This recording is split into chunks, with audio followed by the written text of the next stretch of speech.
What up, familia? This is your boy, Elder Harman, coming at you from Wenatchee. Just at our apartment. We just got back. We went and did some shopping at Wally World.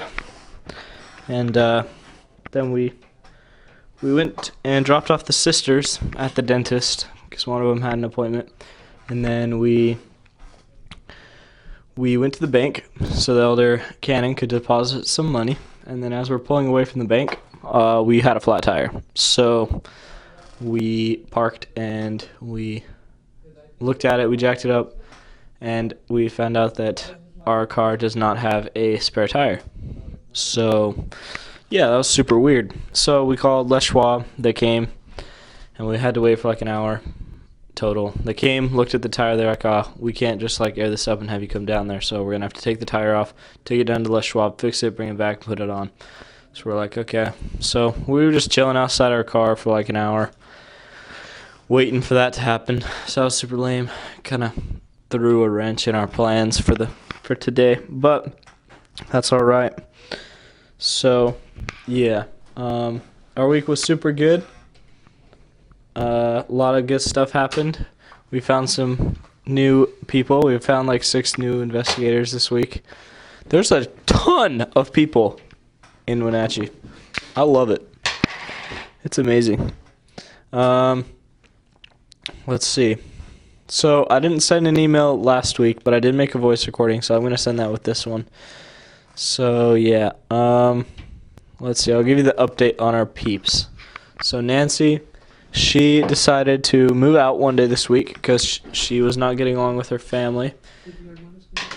And she moved out, and she's living with some friends from work at McDonald's, and they're dudes. And so that's a problem. But we're not sure what's going down there. So she's looking for a place to live. She doesn't want to live at home. She's 18, but she's a junior in high school. She doesn't really know what she's doing, but yeah, so she's trying to figure things out. We're just going to kind of give her some time, let things blow over, let her get settled back, and we'll see what happens. We told her we were going to wait. We haven't met with her all week. We met with her on Monday, but then we hadn't seen her until about yesterday or on Saturday. And we just talked to her, like, hey, like, we're going to wait on a day to be baptized. We're not going to, like, put a date to it. And we're just going to wait, and we'll see what happens. And we'll keep meeting with you when we can. But we'll just kind of wait till things get blown over. And then when things get settled back down, we can start teaching you again. She's like, okay. So we're still going to talk with her and stuff, but not as much. So hopefully she'll figure things out. She's still reading and praying in the Book of Mormon. Well, she's reading the Book of Mormon and praying about it. And so that's good. She said is helping her with the whole situation. So, yeah. Her dad is kind of a loser. He just comes home with a 12-pack of beer every single day from work. And he smokes and drinks his pack of beer outside, and just gets drunk probably until he falls asleep, and then goes to sleep, wakes up, goes to work, does it again the next day. So he's probably not the nicest person either in the home, I feel like. So anyway. So she is doing all right. Sebastian, he's doing well. He came to church again yesterday. That's the 3rd time. He gave Elder Cannon his shirt. Elder Cannon was just like, hey, I like your shirt. And he's like, I told him I liked his shirt because it was like a button-up shirt that he brought. Yeah, it was like a nice shirt. He came in like nice pants. He came in like nicer shoes. He had like a button-up shirt. And Elder Cannon was like, commented on his shirt. And he was just like, yeah, I like it. It looks good on you. And then afterwards, he was like, hey, like he had another shirt in his car or something. Or in the car that he came in, and he was like, just one sec, goes out to the car, gets this other shirt, comes in, goes to the bathroom, changes his shirt, and then brings the shirt that Elder Cannon said he liked, and he's just like, here you go, it's a gift. Here's my shirt.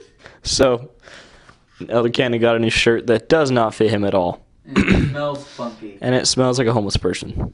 So A homeless Mexican person. A homeless Mexican person. That's yeah.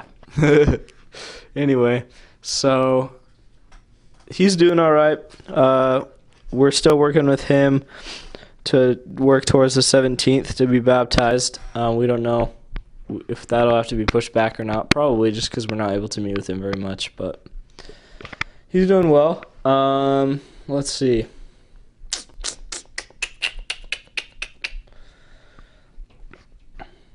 Okay, so we met this super cool dude on Saturday night. It was like 8:40ish, and we were just like, we're knocking in some trailers that is like our home pretty much. We own this place, this trailer park. It's like, yeah, we run it pretty much. But there was a few doors that we hadn't knocked, so we knocked on this one door. This dude answered. His name's Jesus, and he let us in because he was like, he said that he asked us if like his friend sent us or like someone else that he knew who's Mormon. He's like, who sent you? And then we're like, no, God sent us. He's like, really? And we're like, yeah. And then we're like, can we come in? And he's like, yeah. So we went in. We sat down, started talking with him. Turns out he is recently just got out of prison a few weeks ago for the third time since like 2008 or 2009. He is super humble, and he is just in the dumps pretty much. He's struggling with depression and has really bad anxiety, and he just feels like he's kind of wasted his whole life. He said he's never done anything productive, never done anything like that, but he wants to change so much. And he told us that he wants all this guilt and all these feelings to go away, and he just wants to feel happy and do something good, do something productive. He told us he wants to come closer to God, and he wants to become a better son, a better father to his son, and a better brother, and just everything.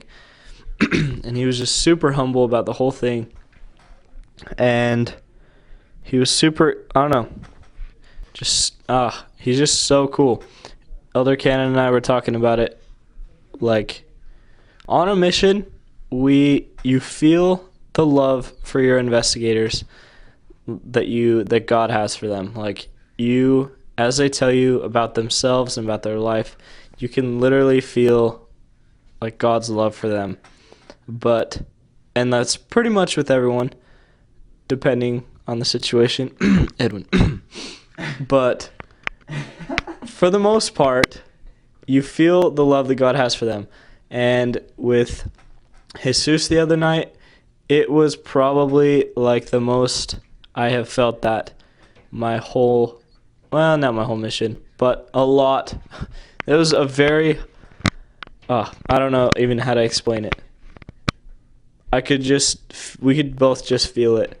And we think he could feel it too. We kind of talked about it a little bit, but yeah, so he is awesome, and we talked with him and just told him everything that Jesus Christ can do for him and what we can do for him through the message that we share. And so he's super cool, super awesome dude, and he was really nervous about a lot of different things to come to church yesterday, and he didn't end up coming, but he said that he will come next week, and so we're going to meet with him during the week a few times and see what else we can do.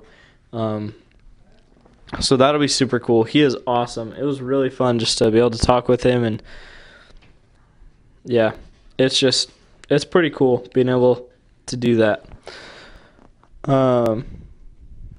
We can tell that he just wants a lot of change in his life.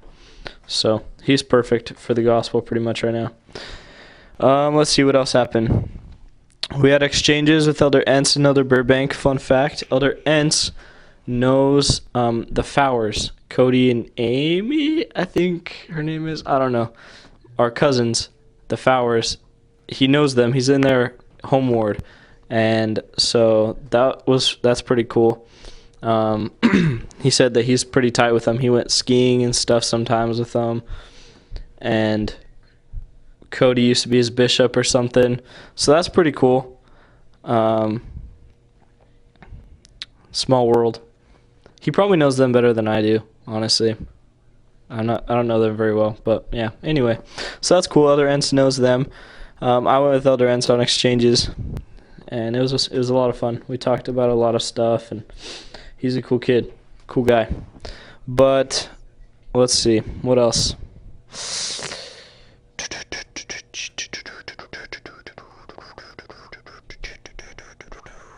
I don't know. That's pretty much it.